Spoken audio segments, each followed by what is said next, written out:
अयोध्या के राजा दशरथ की 3 पत्नियों और उनसे होने वाले 4 पुत्रों राम, लक्ष्मण, भरत और शत्रुघ्न के बारे में सभी जानते हैं, लेकिन भगवान राम की बड़ी बहन के बारे में हर किसी को नहीं पता। वाल्मीकि रामायण में भी राम की बहन शांता के बारे में जानकारी नहीं है, लेकिन दक्षिण पुराण में भगवान राम की बहन शांता का इतिहास जरूर मिलता है। भगवान राम की बहन शांता का सच यह है कि शांता राम की बड़ी बहन और माता कौशल्या की बेटी थी। वह बहुत ही सुंदर और हर कार्य में निपुण थी। शास्त्र से लेकर पाक कला तक में एकदम पारंगत। वहीं रानी कौशल्या की बहन थी रानी वशिनी, जिनका विवाह अंगदेश के राजा रोमपद के साथ हुआ था।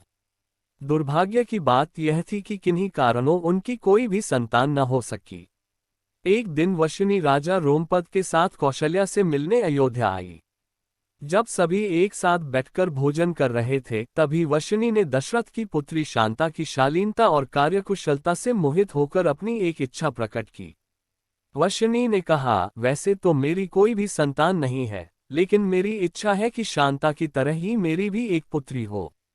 वशिनी की इस बात पर राजा दशरथ उन्हें शांता को गोद देने का वचन दे देते हैं।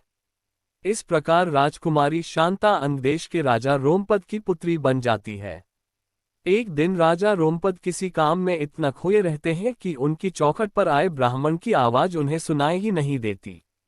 फलस्वरूप ब्राह्मण को खाली हाथ वापस लौटना पड़ता है।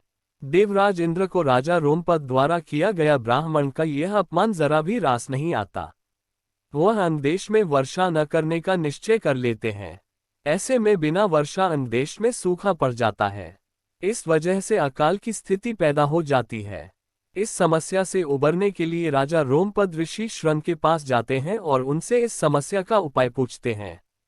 ऋषि राजा को यज्ञ कराने की सलाह देते हैं, जिससे रूठे इंद्र देव को मनाया जा सके। राजा रोमपद ऐसा ही करते हैं और यज्ञ के बाद अंगदेश में पुनः वर्षा होती है। इससे अंगदेश में आई समस्या का अंत होता है। ऋषि श्रंग से प्रसन्न होकर राजा रोमपद उनसे अपनी पुत्री शांता का विवाह करा देते हैं। शांता के बाद राजा दशरथ के कोई संतान नहीं थी। इसके लिए वह बहुत ही चिंतित रहते थे। इसी कारण वह भी ऋषि श्रंग के पास जाते हैं। ऋषि श्रंग उन्हें कामाक्षी यज्ञ कराने की सलाह देते हैं। ऋषि के कहे अनुसार राजा दशरथ कामाक्षी यज्ञ संपन्न कराते हैं और प्रसाद के रूप में खीर बनवाते हैं। यज्ञ समाप्त होने के बाद जो खीर का प्रसाद था, उसे राजा दशरथ की तीनों पत्नियां कौशल्या, सुमित्रा और कैकेयी ग्रहण करती हैं।